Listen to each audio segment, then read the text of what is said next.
अम्बेडकरीन आंदोलन के महायोद्धा एल.आर. बाली साहब, जिन्हें पंजाब का शेर करके संबोधित जाता था, उन्होंने बाबा साहब अम्बेडकर के स्वयं, जो दिल्ली का उनका 26 अलीपुर रोड में मकान था, वहाँ पे चर्चा हुई और चर्चा में बाबा साहब बड़े दुख से बोल रहे थे, मेरे जाने के बाद मेरे समाज का क्या। तो एल.आर. बाली वही थे जो उनके अनेक वर्तमान पत्र के कटिंग काट के फाइल में लगाते थे। तो उन्होंने बाबा साहब को हाथ जोड़ के कहा, बाबा साहब, मैं कसम खाता हूँ कि आपने दी हुई रोशनी को समय आए पे मैं अपना खून दे के इसे रोशनी को जिंदा रखूँगा। और तब से उन्होंने किए। और बाद में सबसे महत्वपूर्ण बात है, जब बाबा साहब 6 दिसंबर 1956 में निर्वाण हुए, तो ये पहला आदमी अम्बेडकरीन है जिसने अपने नौकरी का इस्तीफा दिया। वो पीएनटी में कार्य में रत थे। उन्होंने वहाँ का राजीनामा दिया और कसम जो खाए थे बाबा साहब के सामने, उसकी इच्छा के पूरे और आज तक का अम्बेडकर मिशन पे ईमानदारी से वो काम करते रहे। बीच में ऑल इंडिया रिपब्लिकन पार्टी के इसमें 1962 का जो एक चुनाव पंजाब में हुआ, तो अपने बाली साहब के अगेंस्ट डिफेंस मिनिस्टर, जिसका नाम अभी, तो उनके खिलाफ में उन्होंने चुनाव लड़ा। ये 1962 की बात है। तो वहाँ पर उन्होंने उस डिफेंस मिनिस्टर के अगेंस्ट में लड़े।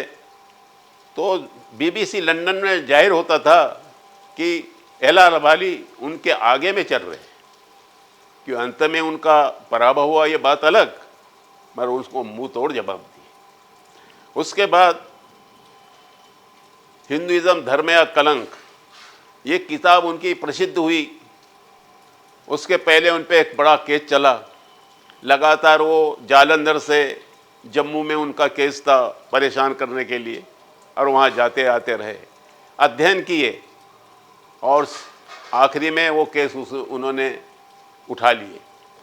फिर उन्होंने देखा कि मैं इतने वर्ष इतनी मेहनत किया, तो अभी क्या करना चाहिए। इसलिए उन्होंने हिंदुइज्म धर्म या कलंक, ये प्रसिद्ध किताब छापी। और इतना ही नहीं, उन्होंने रिपब्लिकन पार्टी को जिंदा रखने के लिए बहुत कोशिश की, किंतु जो लोग स्वार्थ से बीके थे, नैतिकता नहीं थी, वो भटक गए। मगर ये योद्धा कभी भटका नहीं। मैं आपको 1978 का उदाहरण दूंगा तो आप चकित हो जाओगे। जब इमरजेंसी लगी, इमरजेंसी के अंदर में जो आंदोलन हुआ और उसके बाद में जो चुनाव हुआ, उस चुनाव के अंदर में जालंधर से जो टिकट इनको देने के लिए अकाली दल ने तय किया, किंतु इन्होंने कहा मैं आपके कहने से थोड़ी मैं खड़ा रहूँगा, मेरा नेता बैरिस्टर राजाभाऊ खोबड़े हैं, वो जो आदेश देंगे तब मैं इस बात की बात करूँगा। इनके देर के कारण उन्हें आलू के अब्जोपति व्यापारी उसको टिकट दे दी, और हमारे राजाभाऊ खोबरागढ़े इसमें ध्यान नहीं दे सके और उनको टिकट नहीं मिली। तो बाली जी का जो भी विचारधारा है, उनके साहित्य के रूप में तो इतना ज़बरदस्त है कि बाबा साहब अम्बेडकर ने क्या किया। डॉक्टर बाबा साहब अम्बेडकर और भारतीय संविधान, ये तो किताब उनकी पढ़ने लायक है। तो उन्होंने आयुष्य भर हर एक अम्बेडकरीन विचारों से जो भी किसी ने आह्वान किया, उसका मुंह तोड़ जवाब देते थे। अरुण शौरी ने जो बाबा साहब पे टिप्पणी की थी, उसका मुंह तोड़ उत्तर यदि किसी ने पहले दिया होगा तो एल.आर. बाली ने अरुण शौरी का अरुण शौरी का शोर, ये नाम की उन्होंने किताब लिखी, और वहाँ ऐलान कर दिया था, मैं खुलेआम भारत के अंदर किसी भी शहर में तेरी इच्छा होगी तो मैं जाने आने का टिकट दूंगा, रहने की व्यवस्था करूंगा और खुली चर्चा करूंगा। मगर हिम्मत नहीं हुई हमारे दफ्तर में बहुत से सैडी लोग आने लगे, ये किताब छपे, यहाँ से तुम्हारा सेंटर है तो इसके बारे में जानकारी दो। हमने कहा जानकारी क्या देने की, फर्स्ट आह्वान किया है और क्या इसके आगे हमने जानकारी देनी है। मैंने कहा कोई लड़ाई झगड़ा थोड़ी करनी है, विचारों की लड़ाई लड़नी है, इसलिए आह्वान किया। तो ये कहने के बाद बाली जी ने पहले कदम आरपीआई का इस्तीफा दिया और बाबा साहब ने जो 1927 में जो संस्था यूको के लिए स्थापित की थी, ऑल इंडिया समता सैनिक दल, उसको उन्होंने कहा, राजा बाबू खोपरागढ़ को इस्तीफा दिया और लिखते हैं कि देखो आरपीआई का तो काम चल ही रहा, आप कर रहे हैं, मगर अभी आज यूको को बाबा साहब अम्बेडकर समझाना और आंदोलन खड़ा करना आवश्यक है। इसलिए मैं आपसे विनती करता हूं कि मैं ऑल इंडिया समता सैनिक दल का सदस्य बन के काम करूंगा। उन्होंने इस्तीफा देते हुए दिल्ली के अंदर 9-10 दिसंबर को ऑल इंडिया का समता सैनिक का अधिवेशन बुलाया और उस अधिवेशन में वो ऑल इंडिया समता सैनिक के जनरल सेक्रेटरी बने और उनके घनिष्ठ मित्र और बुद्धिजीवी महान भगवान दास, इनको चेयरमैन किया गया।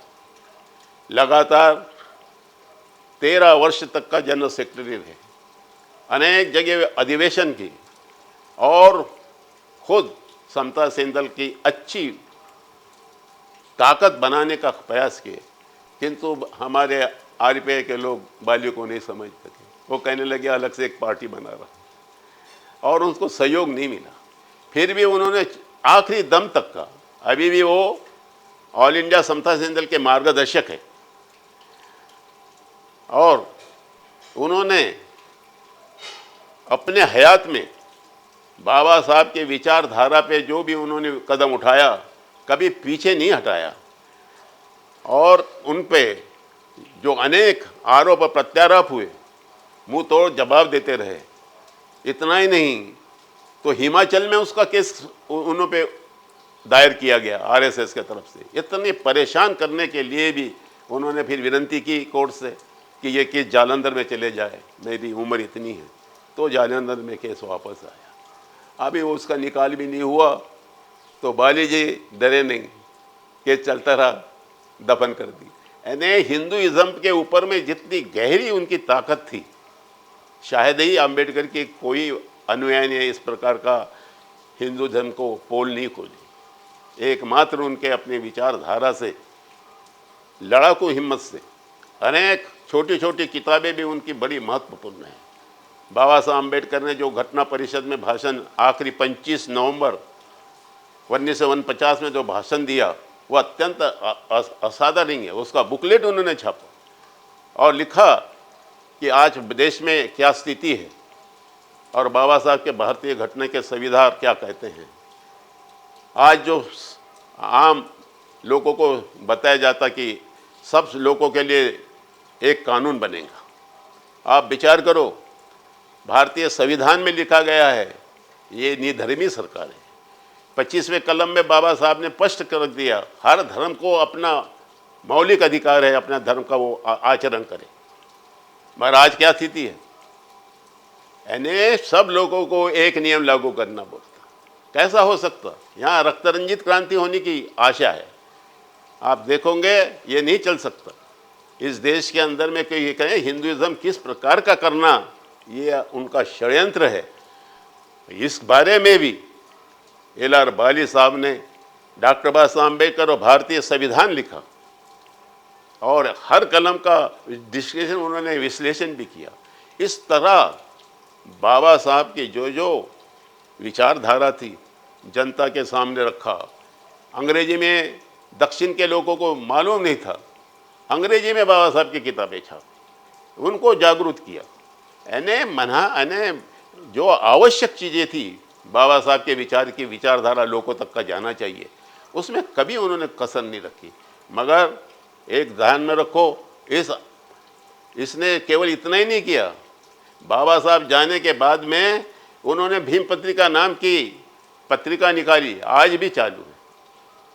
और बाबा साहब के विचारधारा इतनी ज़बरदस्त विचार देते हैं कि आप देखोगे तो पढ़ते पढ़ते रह जाओगे कि क्या आया आदमी बाबा साहब के बारे में जान। यानी ये मेहनत, विचारधारा लोगों तक पहुंचाने का काम यदि बाबा साहब के मिशन में किसी ने किया होगा तो केवल एल.आर. बाली ने किया है। और इसलिए मैं आपको विनती करता हूं कि ये जो कार्य है आप जरूर लिखो कि अंतिम सांस तक का लड़ने वाला अंबेडकर योद्धा का देहांत, आखिरी दम तक लड़ते रहा। मगर अकाली दल के लोग तो चाहते थे चाय अपने में आ जाए। उनकी जो भाषा थी पंजाबी, इतना प्रभाव था, हिल जाते थे। तो इसलिए इसने अंबेडकर मिशन के दृष्टि से जो जो भी काम किया है, लिखने वाला तो लिख देगा, मगर आपको एक विनती है कि इन्होंने जितना साहित्य लिखा है और भीम पत्रिका द्वारा जो लोगों तक का बाबा साहब के विचार पहुंचाया है, इससे बढ़ के कोई लोक नहीं है। पत्रिका निकालते बंद हो जाती है, आज भी चालू। तो ये बाबा साहब का ये महान योद्धा आखिरी दम तक का लड़ता रहा और आज मुझे पता चला कि उनका देहांत हो गया। मेरी तबीयत खराब होने की वजह से मैं नहीं जा पाया, नहीं तो अवश्य जाने की इच्छा थी। और इसलिए बाली जी के बारे में जितना बताऊं उतना कम है। निरंतर कोई सोचता होगा इनके पास में इतना यह है कि मैं बता नहीं सकता साहित्य। वो हर पेपर को लेके कटिंग करते थे। बाबा साहब का सारा अनुयायी उनको मालूम था कि बाबा साहब क्या करते थे, तो ये स्वयं उनकी कटिंग काट के फाइल में लगाते थे। वही काम उन्होंने निरंतर किया। उनकी बहुत बड़ी लाइब्रेरी है और लाइब्रेरी भी इतनी बड़ी है कि सारा बाबा साहब का साहित्य और अनंत साहित्य लिख के उन्होंने किया है। तो बाबा साहब के इस समता सेन दल को उन्होंने मजबूत किया। आज भी अनेक इसमें हमारे शाखाएं स्थापित है और इसका निरंतर अधिवेशन 2-2 साल के बाद होता है और लोकशाही पद्धति से चुनाव होता है। माना कि थोड़ा किसी को पता नहीं कि यह दल क्या है, लोक शाखा इसमें भी बनाना। पहले यदि किसी ने शुरू किया होगा समता सेन दल तो एल.आर. बाली ने किया। कहाँ महाराष्ट्र के लोगों ने कभी आवाज़ भी नहीं बुलंद किया। और तब से ये समता सेन दल, फिर बिकने वाले लोगों ने इसका साधन बनाया और वो भी समता सेन दल के नाम से शाखा अभी तुम्हारे दीक्षा भूमि पे चल रही है। एकता का नाम नहीं, हर आदमी को समझाया। दिल्ली में जो लोगों ने बेईमानी करके फिर समता सेन दल को चालू किया, उनका संबंध सोनिया कांग्रेस से, टिकट के लिए इतने बिक जाते, वो भी एक समता सेन दल। उन्होंने एकता के लिए उनको भी समय दिया। अरे एकता करो, एकता शक्ति सबसे बड़ी है। बाबा साहब हमेशा कहते थे सिद्धांत कितने भी अच्छा हो पर उसके पीछे शक्ति नहीं रही तो सिद्धांत को कोई महत्व नहीं होता। हमने बाबा साहब के इन शब्दों को भी नहीं माना। संगठन सबसे बड़ी चीज़ है और संगठन जब तक का नहीं है तो आज एक दिल के टुकड़े 1000 हुए, कहीं यहाँ गिरा कोई वहाँ गिरा, इस प्रकार की हमारी स्थिति बनी।